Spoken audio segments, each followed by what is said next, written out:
lamun kula inget ka dongeng harita di zaman Sayyidina Umar. Di zaman Sayyidina Umar aya kabeuleman. Begitu aya kabeuleman di zaman Sayyidina Umar khalifah langsung jelema neangan cai berat cek Sayyidina Umar ulah di pareuman make cai. Waktu pertentangan antara masyarakat jeung Sayyidina Umar. Lain kudu di pareuman make cai. Di daerah ieu aya jelema nu teu ngazakat. Ulama nyaho, tah tewak si eta. Hayo bawa ka dia. Si ada zakat teu moal, geugeran. Euy zakat, geugeran kaluarkeun. Dikaluarkeun pareun sorangan. Muhammad sayyidina Muhammad, Allahumma anfa'na bima 'allamtana wa 'allimna ma yanfa'una wa zidna. Lamun hate geus aya cahayaan. Sebab pada dasarnya jelema ngudag-gudag cahaya. Namun Kangjeng Nabi dibahasakeun cahaya diudag kabeh sebab ieu kabeh ge tidak cahaya Kangjeng Nabi urang Kangjeng Nabi Muhammad sallallahu alaihi wasallam. Langit tina cahaya Kangjeng, bumi tina cahaya Kangjeng, wabeh alam gunung laut berikut hewan-hewan termasuk urang tina cahaya Kangjeng Nabi Muhammad sallallahu alaihi wasallam. Tinggal ieu di diri urang aya cahayaan ta eueuh, urang anu ngarti, urang nu nyaho, urang nu sadar ketika aya cahayaan dibere resep urang ibadah, dibere daek urang ngalaksanakeunana, dibere tenang yashrah sadrahu lil Islam. Jembar hate nomor kadua narima cak Kangjeng Nabi tina papasten.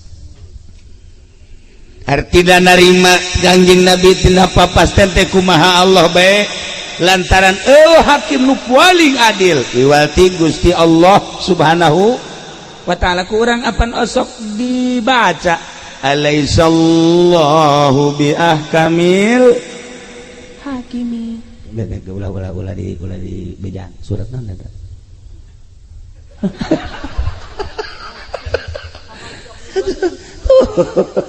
Eta teh artinya masuk dibaca ge.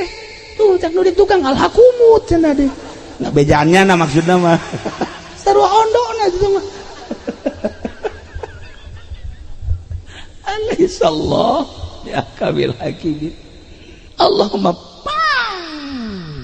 hebat na ngahukuman. Pang adil-adilna eueuh de hakim nu paling hebat Allah. Ku aya sakitu naon bae keputusan terhadap diri orang, terhadap halayak rame, terhadap hewan, gunung, laut, bumi, keputusan Allah. Sebab Allah teh ahkamil hakim. Urang sadar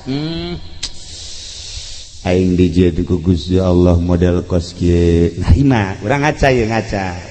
Ya Allah ya Rabbi, ya abdi ciptaan Gusti alhamdulillah dibere kasep mun kasep teh mah dibere gelis mun gelis teh sadar tah alhamdulillah loba tah manu kitu mah tah begitu aja pending ngaca aing jore amatnya cek nya ambil jeung nu di Cisoka akur di mana ka di Cisoka teh tuh solear si wanyahoan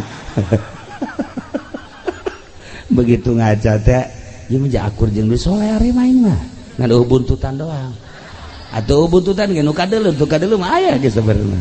Nah iya lamun aya jelema ngaca aing jore amat sih Gusti kunaon si abdi diciptakeun jore tah eta jelema henteu sadar kana papasten ti Gusti Allah panghese-hesena teh sadar jambal kebal di alam dunia ini sakit geus alhamdulillah dijadikeun jelema aing geus bae sakitu ngeunaheun jadina tenang kana pikiran teh keur ngaji mah balik bae ka imang ngaca jore amat aing ye.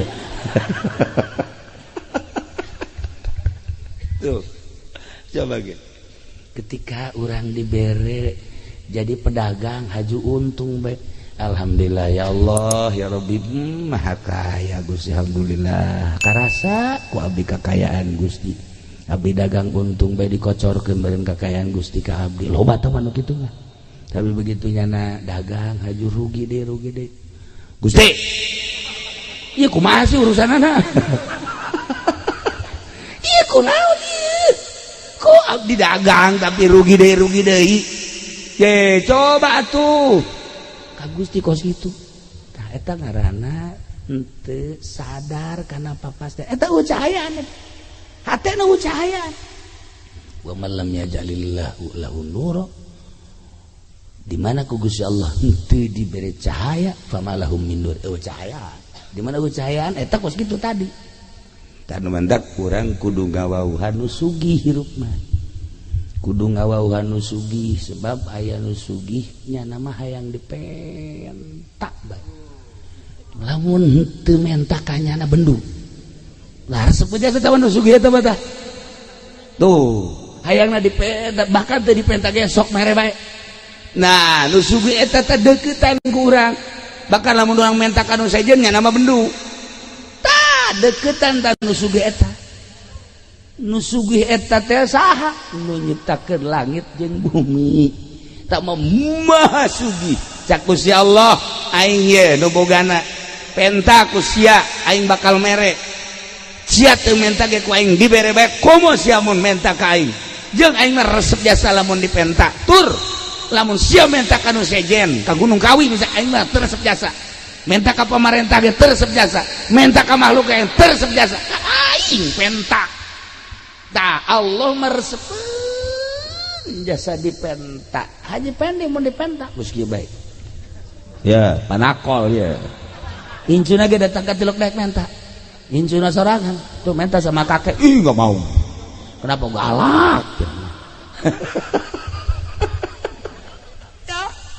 ya urang lamun geus bisa burak bere eta urang geus bisa make akhlak Gusti Allah takhallaku bi akhlaqillah Allah memere bae terus tah urang ngadeukeutan nu maha sugih bae geus ka Gusti Allah nah ieu lamun hate urang aya cahayaan hate urang aya cahayaan sadar kabeh ge horeganan diatur ku Gusti Allah Subhanahu wa taala ketika aya seorang waliullah di Baghdad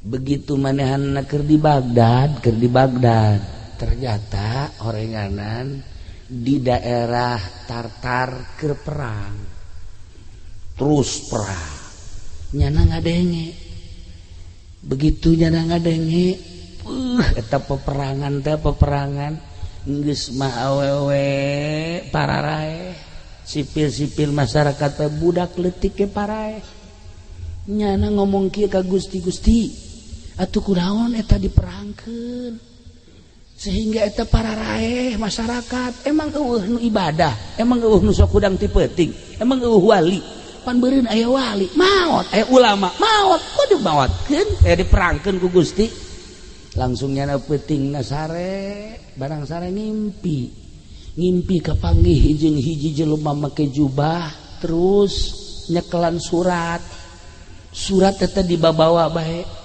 begitu dibabawa kapanggih teh jeung nyana ieu surat naon eta ieu surat ti Gusti Allah coba tah pang bacakeun begitu dibaca dina tulisanana aya da'il i'tirad tinggalkeun ku maneh ngalawan Allah tinggalkeun ku maneh nentang ka Allah dibaca takunyana sebab Allah mah pang adil-adilna eta memperangkeun urusan aing gempa urusan aing banjir urusan aing angin urusan aing sia mah sia bae urusan sia cak Gusti Allah ulah sok nentang-nentang ka aing make jeung tatanya make jeung diperangkeun loba budak pararae loba manusia pararae aya kiaian aya walian urusan aing tah mah sia urusan sia geus datang ka mana sia dumadeheus ka aing hudangnyana Masya Allah kagetnya disarekan ku Gusti Allah langsung ditegur make surat model tadi wali mah kos kitu impianana teh hebat aing ngadenge haji pendi mangimpi teh ya Allah ya Rabbi diudag-udag genderuwo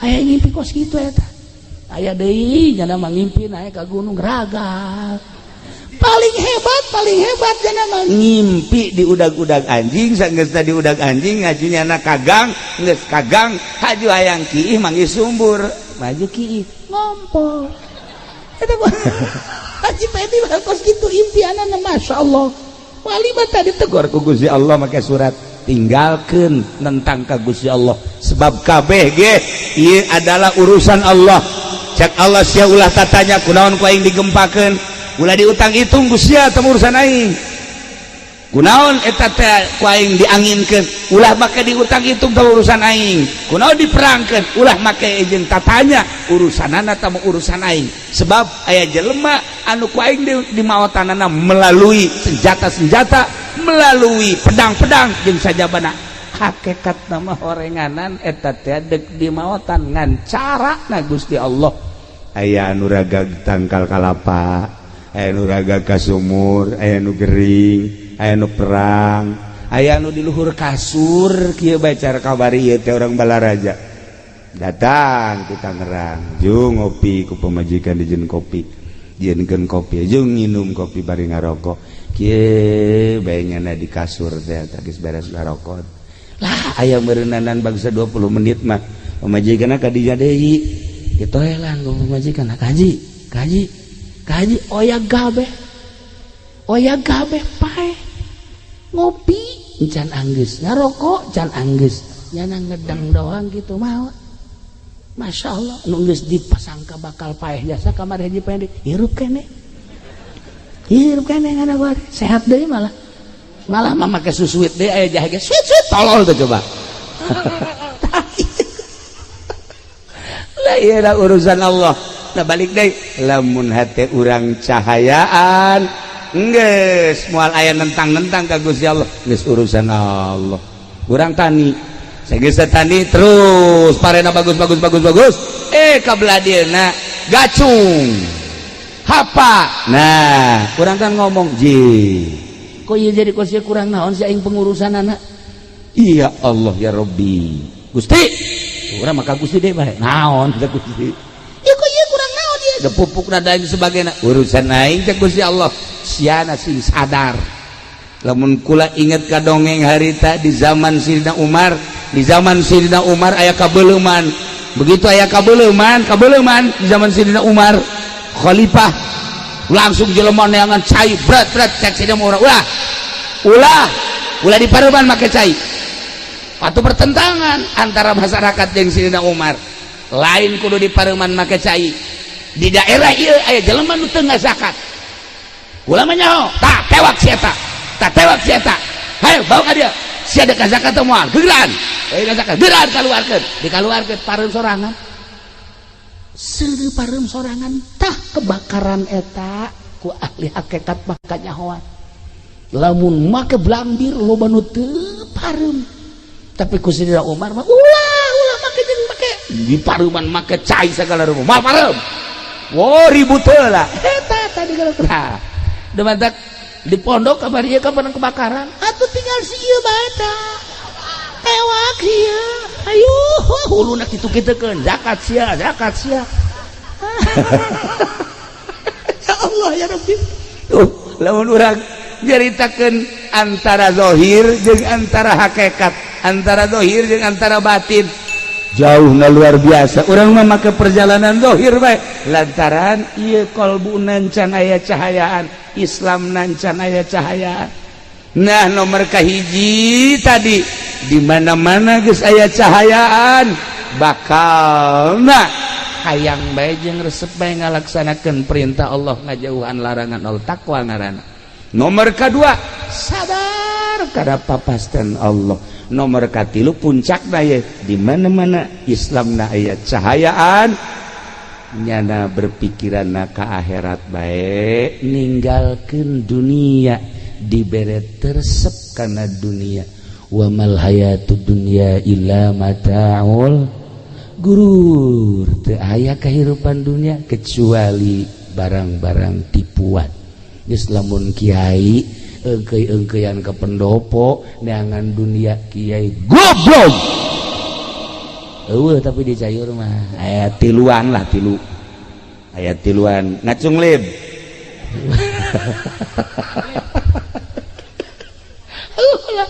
ulah diagan dunia abong-abong bisa ngaji abong-abong bisa baca Quran abong-abong nyaho hukum dipamerkeun pake neangan dunia eueuh cahayaan kiai tinggal kiai berarti ieu eueuh cahayaan tah Islamna encan puguh ngajamin ilmu nungtun kadang-kadang ilmu mawa ka neraka lamun ilmu na jadi hijab tina cahaya Nailah para jamaah kaum muslimin wal muslimat rahimakumullah, balikan deui inna dina indallahil Islam, saenyana agama leuwih pikaridho ku Gusti Allah adalah agama Islam. Tetapi Islamna kudu anu aya cahayaan.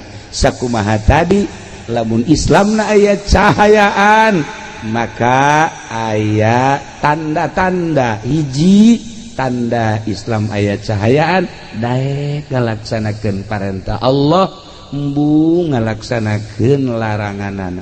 Daek ngalaksanakeun parentah Allah, ngajauhan laranganana. Eta berarti mulai cahaya nomor kahiji.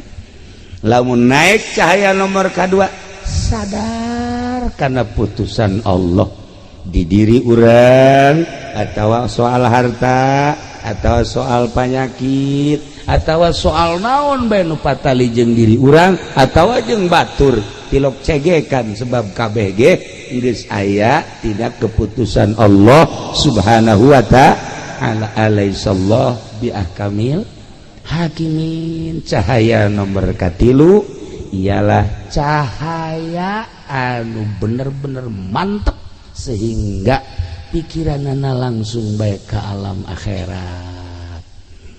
Mohokeun alam dunia dibere resep kana dunia. Etalah nu paling istimewa cahaya Islam anu nomor katilu. Geus urang mimitian tinu awal carana kumaha supaya cahayaan eta teh tadi cak Kangjeng Nabi geus encan maneh ngalaksanakeun hak Allah. Daon ialah mempersiapkan jang maut, mebeh datangna maut. Eta adalah memerlukan cahaya. Di mana orang sholat berarti orang mempersiapkan jang maut. Orang ngazakat mempersiapkan jang maut. Orang puasa mempersiapkan jang maut. Orang haji mempersiapkan jang maut. Orang baca Quran mempersiapkan jang maut. Orang tahajud, orang duha, zikir, maca sholawat, berbagai kehadean-kehadean yakni ngalaksanakeun ibadah, eta adalah jang mempersiapkan maut, mebeh datang maut. Berarti geus aya cahaya. Nah, tapi cak Kangjeng Nabi tadi teh inggis sanajan urang ibadah bae tetapi eueuh cahayaan ngan meunang capek doang. Ngan menang capek doa tak perlu na cahaya. Kos kumaha sih cek para sahabat Gusti Rasul eta menang capek doang. Nah henteu nyaho kana keagungan Gusti Allah. Lamun urang ibadah teu nyaho kana keagungan Gusti Allah, naon bedana jeung salat budak leutik. Budak leutik salat mah salat bae pan teteh ge cenah mah salat ge. Ja teu nyahoeun kana agungna Gusti Allah. Sok geura teangan budak leutik lamun tarawih teh Haji Pendi sholat tarawehna masa sih babaturan agar sujud di kitu-kitu pelerna. Eta kan berarti budak leutik sama sholat kos gitu bang. Giliran ya ndek diuk diteneunan parantina kol bedug di dia tah. Atuh ku eta karena sholat budak leutik teu nyaho keagungan Gusti Allah. Sadajan capek ibadah lantaran teu nyaho kana keagungan Gusti Allah, oko sholatna budak leutik eueuh nanaonan. Jadi kudu urang teh memperhatikan kemaha agungan Gusti Allah Subhanahu wa ta'ala. Nah nu mantap ibadahna ulah aya muatan-muatan. Geus kunaon eta getolamat maca shalawat, dagang karung abeh laku. Da eta ngaranna ibadah eueuh nanaonan kos kitu. Capek eta ibadah kos kitu. Capek pen. Ulah kitu ada. Atuh sakalina maca sholawat maca kulhu kukulak wan teu maca kulhu kabari bulan rawah maca kulhu ngaji dibaca bae ku nyanes ditanya ngaji maca kulhu hayang naon sih maca kulhu mah haji nu sabenerna rezeki macet cenah supaya rada jembar bae bisa sugan bae ku kulhu mah tah ulah kos kitu teh ibadah budak leutik teh TK capek eta ibadah kos kitu teh ibadah teu nyaho kana kemahagungan Gusti Allah. Geus bae urang mah ibadah salat ulah aya muatan dunia, ulah aya muatan-muatan selain lillahi ta'ala. Karak tak eta ibadah nu mantep. Geus aya cahayaan tah. Mun masih keneh muatan-muatan keneh bae mah cara nu deuk calon lurah. Calon lurah teh kuan bebereana pohara jasa. Eta teh nu kos kitu teh capek gawe teu kapake. naunan sebab sodakohna aya karena hayang naik jabatan gitu kene calon bupati Gus Pugu calon presiden aja pementas ieu maka ditupan ka istana tolong henteu mending mun dibere henteu dibere onam gitulah para jamaah kaum muslimin wal muslimat rahimakumullah ala kadar gambaran hirup sakumaha tadi sahabat menta ilmu anu istimewa ternyata cakaging Nabi ulah hayang ilmu istimewa geus bae persiapkeun pelaksanaan ibadah jang menghadapi maut eta ilmu paling istimewa. Adapun kadituna lah cakaging Nabi gampang nu kadituna asal etana hebat karat ngan ulah ibadah ngan sakadar sigada hungkul tapi kudu didorong ku cahaya neangan cahaya na dua cara hiji langsung boga guru aya nu nuduhkeun nomor kaduana babarengan jeung nu geus bisa insyaallah cahaya tersebut bakal nyinaran saetik engke bakal ngarti ketika urang geus ngarti berarti geus aya cahaya teu karasa neangan guru mursyid mah hese urang atuh babarengan besok geura urang lamun sering derik babarengan jeung Haji Pendi bakal karasa karung ayam memang ngarti ieu karung ayam cekna teh ieu mah dodet jauh ka dodet segala nah iya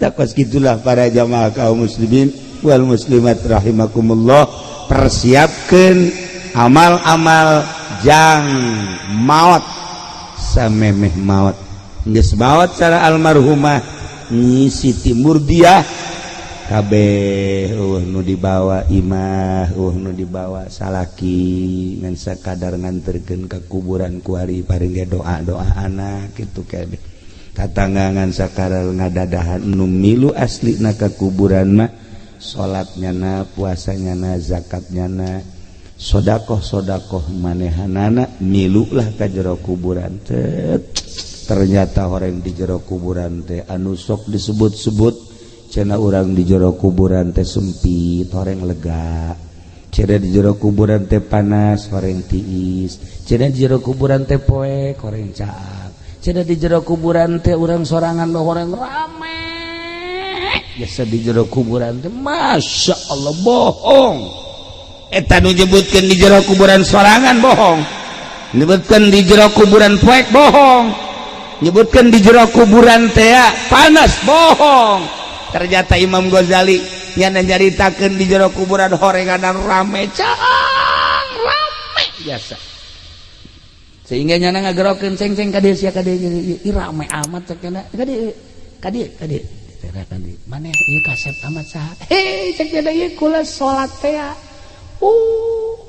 ieu kula ngabaturan mamang cenah geus terus bae insyaallah terus datang ke mahsyar datang ka ditimbang kula batur ya Allah aya ieu saya ieu kula zakat cekeun ya Allah aya ieu kula tahajud teh ieu salat hajat masyaallah barang Haji Pendi teh di jero kuburan aya si jore amat nya hideung nya jore nya culean deui ya Allah cak Haji Pendi si jore amat kalasa pan batur mah haji ieu batur di mana aya eta nyadakeun si mbak teh ya batur ieu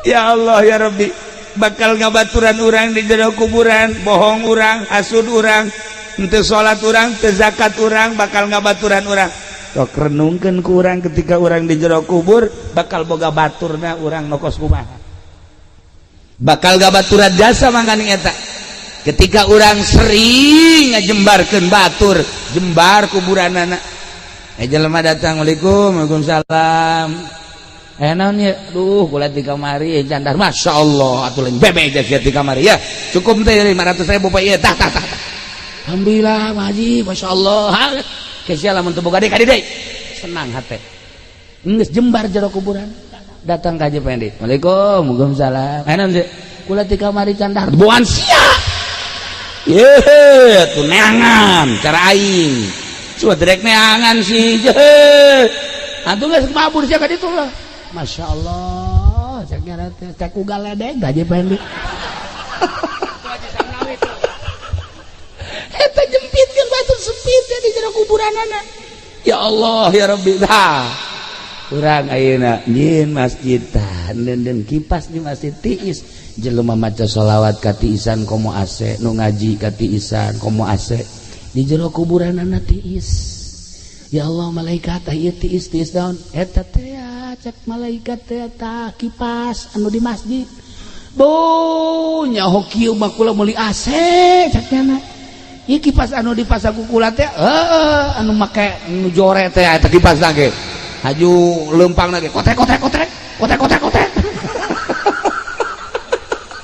Asal dikencengkeun we geus teu bisa muter janana.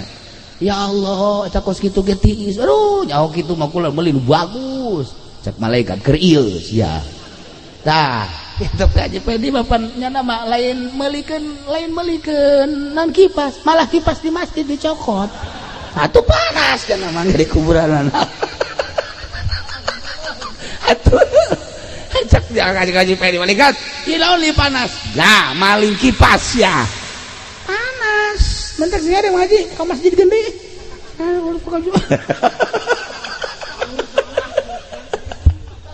Ai bebejana mah ka masyarakat deui diganti. Datang ka kuarin teh. Datang ka saiki orang diganti ge. Weh mengkonon siram. Nah, aya Ustad maling ih heran. Itulah para jamaah kaum muslimin wal muslimat rahimakumullah, janggabaran urang di akhirat geus dijelas-jelaskeun ku Kangjeng Nabi. Urang iman ka Kangjeng Nabi, percaya ka Kangjeng Nabi, urang beragama Islam, tinggal cahaya na ayat henteu sehingga urang bisa ngalaksanakeun naon keyakinan urang. Sebab aya jelema anu iman ngan disungut doang tapi di jero hate mah henteu, munafik. Wa minan nasi may yaqulu amanna billahi wa bil yaumil akhir wa ma hum bimu'minin. Tidak sawarehna manusia wa minan nasi may yaqulu aya jelema nu ngomong amanna billahi wa bil yaumil akhir, abdi iman ka Allah, iman ka yaumil akhir, padahal mah wa ma hum bimu'minin, teu iman, munafik tah mah.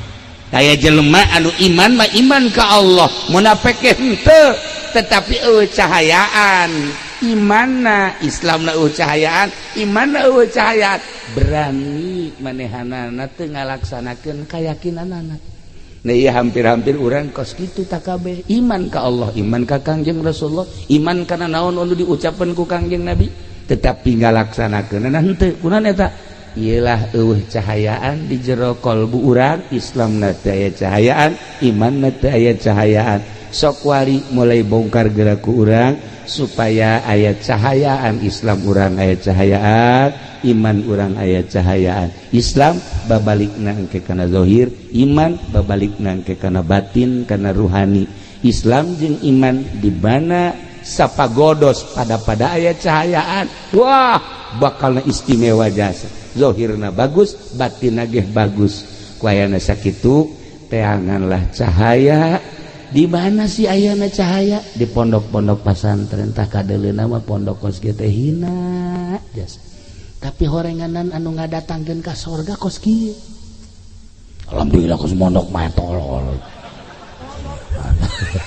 Siap pondok daran doang. Kampung pondok salilana bodoh. Heran eng mah. Tuh. Ya, urang lamun ningali gedung. Wow. Universitas wallahu alam ngadatangkeun ka sorga panteu mentereng hebat, gedung-gedung menjulang urang ka Jakarta ieu sing ngadatangkeun ka sorga panteu.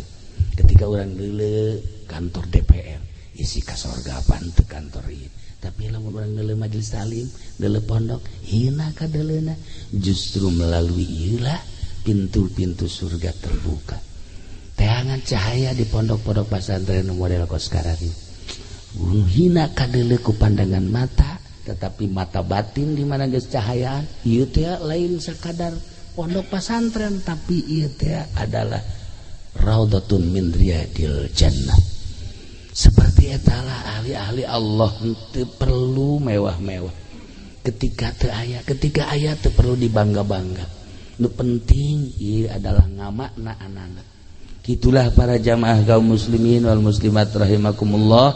Malam ieu urang diundang ku almarhumah Ibu Murdiah, maksudna mepelingan ka urang, wahai ahli-ahli cayur, kula geus balik kalbur asli, ente ge bakal baralik.